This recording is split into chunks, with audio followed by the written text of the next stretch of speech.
Hello to this podcast. Hello? Wow, there we go. So awesome. Welcome to this podcast. We call it Two Wizards and a Mic, where we are people that like to play D&D. And, of course, as always, our great sponsor, Cawood Publishing. If you don't have a book from Cawood Publishing in your library, you have not played D&D. How are you doing, sir? I understand that you were playing, you were rolling some dice last week, a bit too hard, and you've done something there. Yeah, that's Shane, our introduction expert, and I'm Andrew. And yes, I've done something to my neck, so I have a limited range of movement tonight. So, to get right to it, what are we talking about today? What is on your mind? We're talking about how do you organize a D&D group? How do you get some people together to play D&D, the best game ever made? Now, the last time I put together a D&D group, it was people that I knew. Mm-hmm. It wasn't. I didn't have anybody that I had to invite in or find just randomly. I think I joined your group by being invited by somebody who I can't remember now, and just showed up randomly. And it was like a hi, how's it going? Let's play some D&D. And if you suck, get out of here, buddy. I was not polishing any armor, but yeah, it's that's kind of my experience. I mean, previously to that, I mean, I was 12, so kids in the neighborhood, stuff like that. But Yeah. Yeah, we mentioned that before. Like I started when I was 9 or 10. And it was just some kids at school who said, "Hey, do you want to play this game, Dungeons and Dragons?" I'd never heard of it, but there was snacks involved. There was football involved. Um, oh, that's different to me. That's from my experience. yeah, Football, that's yeah. kind We of cool. took breaks. We'd play for the whole day, and we'd play for a while. Then we'd go outside and play football in this big yard, and crash into each other and um, get some good exercise and sunshine, and then go back in and we get a big snack from this guy's mom and drinks. Then we go back, we play for another hour or two, then we go back outside, play football. It was great. It was very like it's very Stranger Things. They have got it, in my opinion, they've got it pretty close to what it was like back then when our parents didn't watch us, when Well, we just did exactly. I whatever mean, we wanted. yeah. Well, I played in the backyard for a little while. We tried, I guess, what would be called LARPing in this day and age. But I mean, when you're 10 years old and you make a sword out of plywood and run around the local forest, I mean, that's not really LARPing. But it was kind of fun to do that. Just kind of get outside to have your imagination kind of fill in the creatures and that kind of stuff. Yeah, yeah. Um, it was a blast, and I think as a kid, it definitely like you would play all night a couple times, as much as a 10-ish year old kid can do. Mhm. Because eventually, when I was 10, I remember staying up late, and that was like 1 a.m. maybe. But yeah, we played a lot. Um, what about this day and age? Like how, with the advent of the internet, has it Yeah. made it Well, harder or easier? oh, way easier. It's totally changed everything. I mean, it was so hard to find players back in the day. Um, yeah, I mean, back then it was just really word of mouth for the most part. And there were conventions, but they weren't attended like now with tens of thousands of people. And obviously, the internet has changed everything. In fact, that's one of the reasons I got back into it, was because I realized, well, I'd forgotten about the game and playing Skyrim. I realized, oh my God, why did I ever stop playing this? And then I realized with the internet, it must be really easy to find people. So yeah, that's how I got, and I immediately found a group. Like it was like maybe the first group I contacted was the first one that I went back with. Um, so now, yeah, you've got people finding each other on Discord is a big one. Obviously, Yeah. Twitter and Facebook. You can still go to your gaming store, but there's even actually there's a bunch of sites that will help people find groups too. Oh, If really? we could add some of those later to our comments below.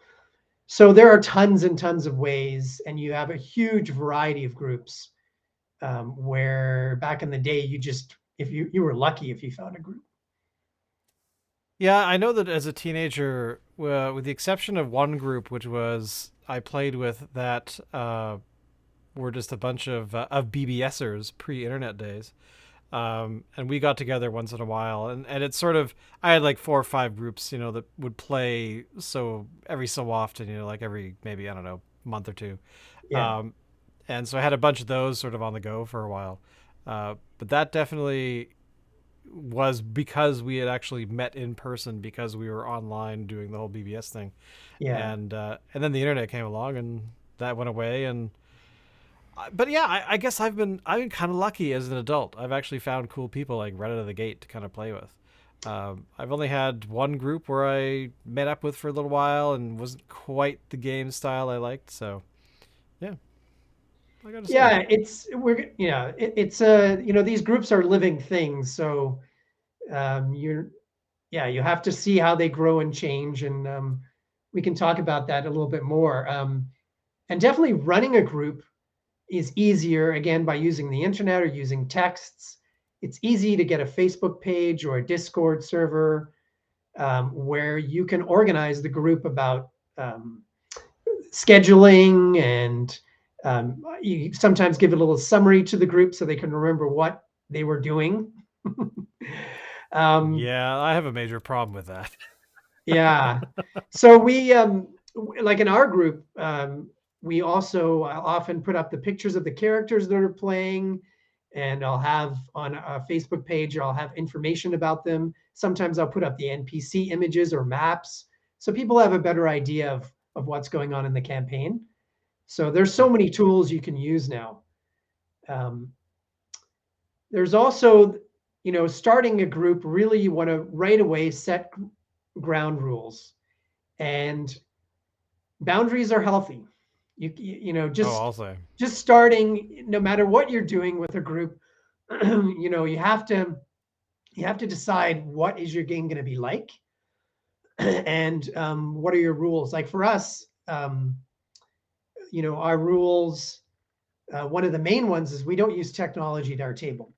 So no phones, no tablets, no iPads. Obviously, people can have their phones nearby if they need them, and if it's very important, if somebody's expecting a really important call, or if an emergency happens, obviously things change. But in general, we have no tech, no phones. We use pen and paper. The only tech we do use is for music. And Music and photo montages. of course, Like yes, those are always taking important. photos of the table, very important. Um, Or when three was it 2 or 3 of your characters die within like a couple of minutes of each other with really bad rolls. that was unreal. That was unreal. Shane and another player had death saves, and they both rolled ones back to back. We go around the table. Shane and the other player both roll ones again back to back. The loudest eruption at our table ever. That was insane. Two players just died. Two characters just died like that. It's just that is emblazoned Unreal. on my mind. I'll never forget that. The odds of that happening, it's crazy. It absolutely nuts. And I seem to recall that you had some people online that reacting in very similar ways, like they had the same sort of experience or similar experiences. Yeah. Another rule we have is no swearing. Um, Yes. Another rule, the main rule really is respectful play. And every group is going to be different, the things they want. We don't really have horror games. We have really a limit to the amount of gore, blood, and guts that we describe. Sometimes we have Yeah. romance, but again, there's boundaries to that. We don't go into too much detail. And you have to decide as a group what the game is going to be like. And Yeah. you can make some very simple rules, and really set out what your games are going to be like. And they're games. It shouldn't be that complicated to figure it out. Yeah. There is this new idea of a session zero. So before you even start playing, you have a session where you organize things and you set out your rules. Personally, I don't see any point in it. I think you can organize the group very easily before you, those kind of things Yeah. before you play, and make very simple rules. The idea that you're going to be able to create a situation where there's never going to be any conflict is just unrealistic. And there's never going to be anything that comes up. As adults, when things come up in our lives, we deal with them, we talk about it. So I think this session zero idea personally is, you can start playing your game. You don't need to have like a pre-game, you know, it doesn't, I don't see the point of it. I think it's part of the new virtue signaling or virtual signaling sometimes. Virtual. Well, Virtual, I mean, yes. that's so true because you never can predict. Somebody's going to have a bad day at some point, and they might say Sure. something stupid to somebody else, and the other person might be offended by that or whatever. Yeah, and I something's mean, going to come up. Like maybe somebody really is afraid of spiders and there's a giant spider in the game. You can just yeah, say, "Hey, I've got a big thing against spiders. Can you stop?" Like it's just not my thing. And that's what adults do is when things come up, we talk about it, we figure it out. I don't think you exactly. need to have a little rule list or a massive list of things that might come up that, Yeah, what do you think? you don't need to you don't need to borrow trouble or try to predict every single thing that could actually happen at a table because it's not going to be. There's no way that is healthy in any way, shape, or form. No. I disagree with that kind of stuff entirely. Like, just play. As stuff comes up, you deal with it in the moment, deal with it afterwards. And like I was in a theater production many years ago, and one of the things that the director wanted us to do in a particular scene where we had to like shake each other like simultaneously, and the other performer was freaked out because I guess they'd had some sort of experience in the past that they Mhm. just reminded them of, and that was totally fine. So that kind of stuff, was talked about. It was fine, and we changed the whole thing just to Sure. not inflict any other trauma to the person. Yeah. But yeah, I mean, when it comes to the group rules, generally speaking, I mean, I'm speaking of adults playing the game. We are adults. We are able to get together, and if conflict arises, we can all deal with it as a group, or somebody can go outside into the hallway and talk to somebody else, and they can work it out or whatever. It's not that hard. And again, Yeah. back to what you said earlier, it's a game. We're supposed to be having fun. Like, Yeah. what is the point otherwise? Yeah, exactly. Exactly. Exactly. Yeah, it's all right. So part of also, as I said, running these groups is that these things are alive. These are living creatures, really, a group organism. Um, Yeah, and you have to do things to maintain it and nurture them. And one of those things is you don't want to obviously have a problem dungeon master, problem DM, or problem players. And people yeah, wonder sometimes, well, how do I deal with this? Well, like we just talked about, you talk to the person and you explain what your issue is and you try to work it out. If you can't, it's just a game. There's no need for drama. There are many groups for most places. Maybe if you live in a very small town, you might have to find an online group because the local people, it just doesn't work. But for yeah. most people, we have a lot of choice now with the advent of the internet and playing virtual games that it is much easier to find an alternative group if it doesn't work out with one for whatever reason. And Shane and I have been in groups where it doesn't work out with a player. Um, and I've been in groups as the dungeon master that had players talk to me um, about something they wanted to bring up. In that case, it was that their player wasn't getting in danger enough.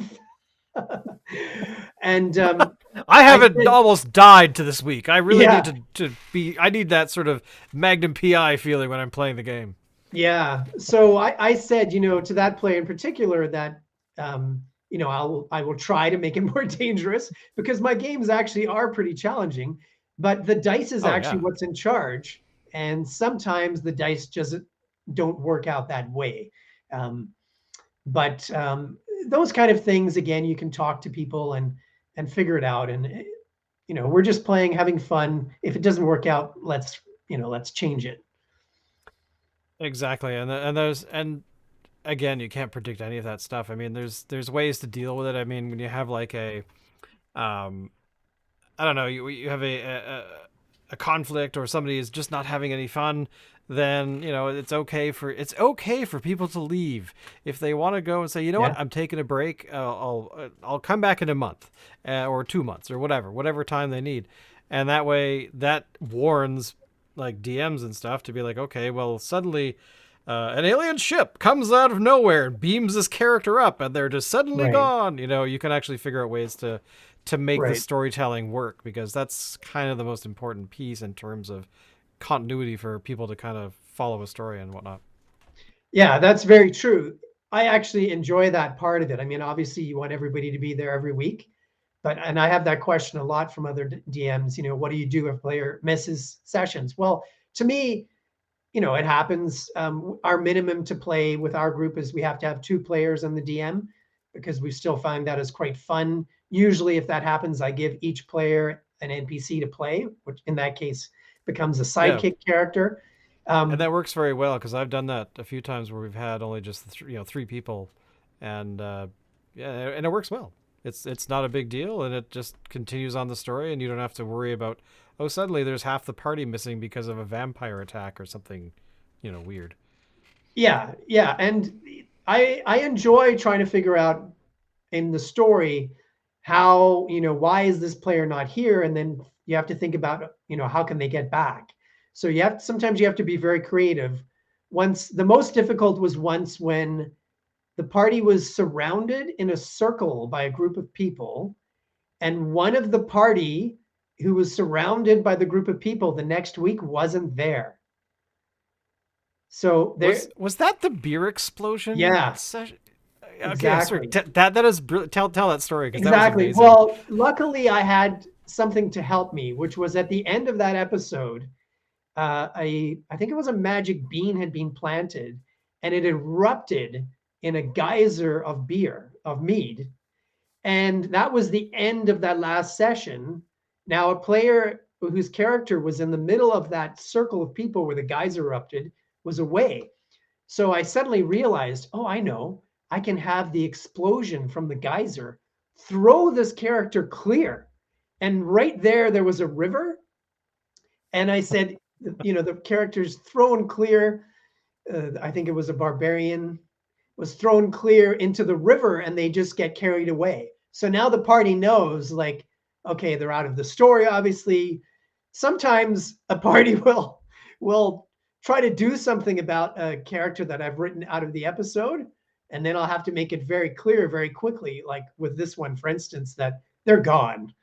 You can't get them. There, you'll have to find them, but it might take you a while to get there or whatever. Yeah, yeah, Because I seem to recall, like in that particular episode, I think the beer became like a river or something, and I'm trying to remember exactly where exactly we were, but we got washed away, and we had to like the episode became about, okay, well you're in a river of mead. What are you gonna do? Like you're being swept to this corner or something, or to a drain of some sort, and but it worked out is my point. But it yeah, was yeah. No, it definitely worked out that the player now was out of the story temporarily, which is what you want, and then have some way that they could get back. Another humorous one in the same campaign was when you were away, and your large Goliath barbarian was still oh with the yes, group, yes. and it was an isolated small village. And at that point, you were actually, I think you were in a cave nearby, and so I couldn't just have you. Yeah, it was somehow I couldn't just have you disappear out of the cave. So I had that there was a cave in that knocked you unconscious. And for the rest of the episode, they dragged you around like that 80s movie. Uh, Uh, uh, Bernie. Bernie's Weekend at Bernie's. Weekend at Bernie's. So Yeah. you were the Weekend at Bernie's character for that whole session. They just dragged around this unconscious Goliath. And for quite a bit of the episode, They just propped you up next to the gate by the village with the town guards, and they knew that you'd be watched to a certain degree. I'm just Yeah, picturing that happening inside of a very deep dungeon somewhere that would take more than a session to get out of. And it'd be like, yeah, we'll prop him up against that door. We're going to take a long rest. Prop him up against that wall because, like, yeah. Well, it's a fantasy world again. So the dungeon master, like as far as keeping people on track, it's not that hard because you can make anything happen. And the same with writing characters in and out. Again, it's a fantasy world. You can make anything happen as the dungeon master. So use it. So I never concern myself if people are away, that's their business. We'd like them to be there, but if they can't make it, that's life. It's just a game. And so there's fun ways and creative ways that you can write characters in and out. it is always a challenge, but I mean, we keep coming back to it about, it's just a game and it is supposed to be fun. Yeah. You're not going to need to be. I mean, part of the thing that I am really weak on and I'm trying to get better at is the whole backstory thing with a character where that whatever you create can actually help the game move forward because the DM might go, oh, that's really interesting. I like that. Right. That's cool. That's cool. And, may or may not work those things in. And I think I've had characters that have had parents that show up or siblings and stuff like that. So, um, but at the end of the day, like, being able to give life to the characters, I think also gives life to the players because they have more fun and they have more of that sort of excitement. And I think when people are having fun, they're not really ever at a stage where they come to loggerheads with either the DM or with each other. Um, I've only ever had that really once, and that was a long time ago. Hmm. And but at the end of the day, it's kind of it's about playing. It's about Yeah. adult play and kid play and like play of all kinds. Yeah. Yeah. And yeah, Exactly. Yeah, and it's a really good point you make about dungeon masters including characters' backgrounds. That is one way you can actually nurture the group really well. And I love it. The yeah, more the characters give me, the more I can make sure their characters immersed in the story. And sometimes it can add really, really interesting things into the game. And like you said, it's really interesting when characters have family or wives or other characters that you could bring in. I know somebody in our group often has arc rivals, have arc enemies, and I always bring those characters in. And sometimes they become a major player. So it's a really great way of making sure you're including everybody, which is obviously nurturing the group. Just the same way that when you're running the game, you want to make sure you give people their turn and that their character has a yeah. chance to be in the spotlight. Those are the kind of things you need to do to make sure that everyone's involved. Exactly, because there's nothing. And another thing actually that is the worst thing, but is also kind of a hidden benefit. Where if your character does die, you actually have the chance to bring to life a brand new character, Mhm. and it's almost like you are being able to step into the same story from a different perspective Yeah. and that kind of stuff. And I like that sort of stuff happening once in a while because I mean, we had the double one death that particular session, and then it was able to, oh well, I can put that character to bed, and I can actually create this one now and try something completely different. Because I think that also gives players the opportunity to work together as a group. Because suddenly it's like, oh, Joe's dead. Who's Barry? Like Barry walks in, or is Mhm. introduced, a little while later, and Mhm. suddenly it's like, oh well, he was playing that character, she was playing that character, and suddenly I have to interact with that person differently and that Mhm. character differently. So that kind of adds some excitement. I think that kind of over time these things all together really kind of bond the groups together. And I mean I've heard of people that have been playing together for like 30 years, and Yeah. that's kind of incredible that they actually are able to do that because life gets in the way and it's still amazing. So Yeah. Yeah. It is pretty incredible. There's a legendary group, I think in Ontario, somewhere here in Canada, that has been playing for 30 or 40 years. Um, yeah, it's pretty amazing because most groups aren't together that long, campaigns aren't that long. We've been Yeah. together for over 6 years now, which is pretty good. Um, Yeah. And then what we've gives had two life to that campaigns though? from first to 20th. Oh, which were before my time, and I'm waiting to get to the level 20. I've not been a level 20 for a while. It's been a You while. were in one. You had a few Really? characters though. Yeah, in the Dragonfly campaign went to 20th level. Oh, right. Okay, you're right. You're But right. I you, totally like you forgot. said, your good point Yeah. about, when characters die, that it's a great chance to bring some new energy into the group and kind of reset things. It's true. In that campaign, you had at least two characters die I because think you I had seem to Raven the recall I've had like Barbarian. many die. Yeah, Oh, yes, I had was that this was Raven the first yeah. yeah, the Raven was Raven killed was by was goblins. He got yeah, separated a yeah. bit from the party and he got killed by goblins in the woods. I don't Yeah. remember who your next character was. I'd have to look. I have all the sheets Tiefling. still. I bet you it was Was a it a tiefling? tiefling. I wouldn't doubt it. Like was it Temerity was one of yours? Tamara, You had I'd two have to look it up, but tieflings. yeah. You had two tiefling characters around the same time. It could have Yeah. been Temerity. It was one of your. I'm sure it was one of your tieflings. And then she died too, if I Yeah, remember correctly, yeah. I've forgotten who replaced that one. But I mean, yeah. that's the cool thing about these kinds of things where you have these characters that you really get to know and really get to enjoy, and so do the other people. I at least I hope. In Mhm. our group anyway, there's definitely some camaraderie around. You have certain characters playing, and it's like, oh wait, remember when that character did that thing, and that was hilarious, and we have to do that Yeah, again. That kind of stuff. yeah. Well, And yeah, that's the I like best that part. stuff. Oh yeah, agreed. That's the best part. Like, my wife doesn't play yet. She will soon start playing in our family campaign, which is going to star Elsa and Anna, by the way. Um, Nice. yeah. So I'm predicting it might be in a frozen land. So I my wife, wonder. when she sees us play, she just says, "You guys are sitting around a table laughing for 4 hours." That's what she sees, and yeah, that's the best part. And like you say, you can talk about things that happened years ago, ridiculous thing, like another classic moment early in our first campaign, and now we've had about at least half a dozen campaigns. Early in a first campaign, a sorcerer was chasing a thief across rooftops, and he was by himself at that point, and he cast a spell, and he's a wild magic sorcerer. So he had to roll on the wild magic table, and he got it, a wild magic effect. He turned into a potted plant, and a flower pot. And so I had the thief turn around, walk back, and just kick him off the roof.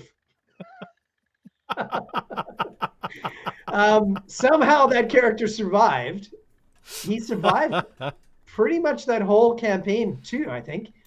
And but that was one of the other classics that, yeah, I've got you. You don't have him. You don't at all. Um, This is not going to go well for you. no, no, no. So there's a lot of those classic moments. I think another thing too to remember is that these groups, as they're alive, they change. It's never going to be exactly the same. That's very unlikely. Like the amount of people who are in it, the exact members, um, even your schedule. Like our schedule has changed over the 6 years. Our membership has Yeah. changed. There's now one player from the first night 6 years ago, two players from maybe the second night, and after that, you're the next senior player. I think you might have joined us a year later or 2 years Yeah, later. I think I joined in like year 2 or Yeah, 3. We yeah, could actually tell if we went back into the podcasts. we could. Yes, We do talk about that quite a bit. yeah, Um, but yeah, I mean, all of this stuff together. I mean, we could dig into like individual things, but we could do an entire episode on how to deal with conflict and how to deal yes, with, stagnant storylines or things of that nature, which do happen. Um, but as I mentioned about the podcast, you can always, of course, listen to everything that west of the wood is doing with all the adventures that we get to play in. So don't forget to come by and check that out. Um, but yeah, Yeah, the West of the Wood, that has our early adventures. Our newest adventures aren't uploaded on there yet. That's our original probably first 4 years of adventures, I think, yep, in it's in that time anyway. And then I have a new group that is on this channel with their campaign as well, the Old Boys Club. And yeah, I think that's an important point. Again, like I said, that just to remember, the group is probably not going to change, not going to stay the same. There will be things that change, and that's fine. Um, and a lot has changed with our group over the years, and including, like I said, the schedule and um, even some of our house rules, not our group rules, but some of our gaming rules have changed too. We don't have too many things we changed from the regular rules. We have just a few tweaks, and those have changed a bit over the years too. yeah, exactly. Because life changes, life gets in the way. Like we've had some players come in and then uh, they end up leaving because they get married and have children in another town.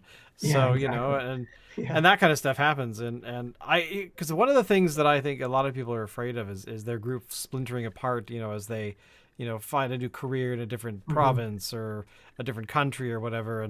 But reminding oneself that that is all part of the experience, because you have these characters come in, they're there for a while, they might die, they might survive the entire time they're there, and then suddenly the player's like, oh, I got a new career in Toronto and I have to leave. um, and the internet can kind of help that sort of stuff. I've actually run a game where um, uh, I had the people playing in the living room of our place, and I had some remote players on my huge 50-inch TV via Skype or whatever it was at the time, and that kind of works. And it's kind of unique in a way, in that sort of experience. But I still prefer people coming together and actually hanging out in the Mm-hmm. same room, which Mm-hmm. I'm hoping a lot of people are starting to do as COVID, quote unquote, winds down. Mm-hmm. We're gonna have a lot more time to actually hang out in person. And the other thing too is I've actually wanted to play outside in the summertime. It's nice and Mm-hmm. whatnot. So if we ever can try that someday, you never know. Be kind of Yeah, fun. well, yeah, we have a deck here now that we're out in the suburbs, so we That's can definitely, right. yeah, Oh, we can definitely do that. So, and I'm looking forward to that.